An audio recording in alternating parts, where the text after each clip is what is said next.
Sindh online TV में भलीकार आवां मोहम्मद पहर शामिल करूं था हिन वक्त जो खबरों।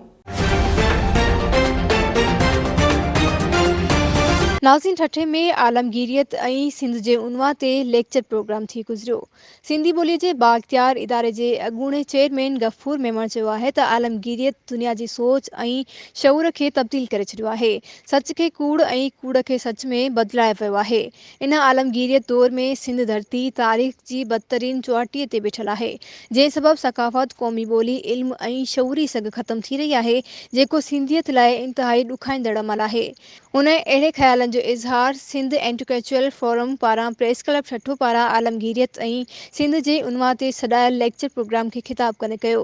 सिंध ऑनलाइन टीवी ठठो ऐं सजावल जे ब्यूरो चीफ दरिया ख़ान ख़ुश्क जी ख़बर मूजिब हुन वधीक चयो त दुनिया जे सरमाएदारनि पंहिंजे फ़ाइदे लाइ समूरी फितरी शयुनि ऐं अमलनि खे तब्दील करे उन्हनि खे नफ़े बख़्श कारोबार जो ज़रियो बणाए छॾियो आहे।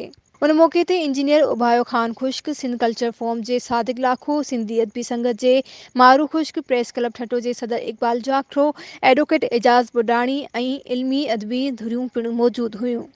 त जीअं तव्हांखे जाइ में कंफ्यूज लॻे, लीडरशिप तव्हांजी ख़तम पई थी वञे, इल्मी माण्हू तव्हांजा ख़तम पिया था, ॼाण वारा माण्हू पोइ ते धिकिया था वञनि, इदारनि खे तबाह कयो पियो वञे, ॼाणी वाणी त इदारा अॻिते न अचनि।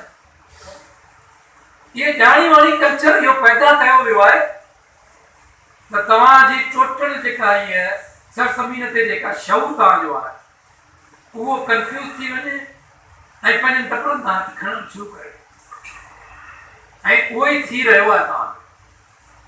तव्हांजी सॼी ज़मीन जेका आहे उहा तव्हां निगाह थोरो करियो त तव्हांजी कोस्टल सॼी एरिया तव्हां वटि न आहे। तव्हांजे बदीन खां वठी तव्हां हैदराबाद ताईं वञो, बदीन खां वठी सजावल ताईं अचो, इहे ज़मीनूं उन्हनि कंहिंजे हथ में, किन वटि अची वियूं?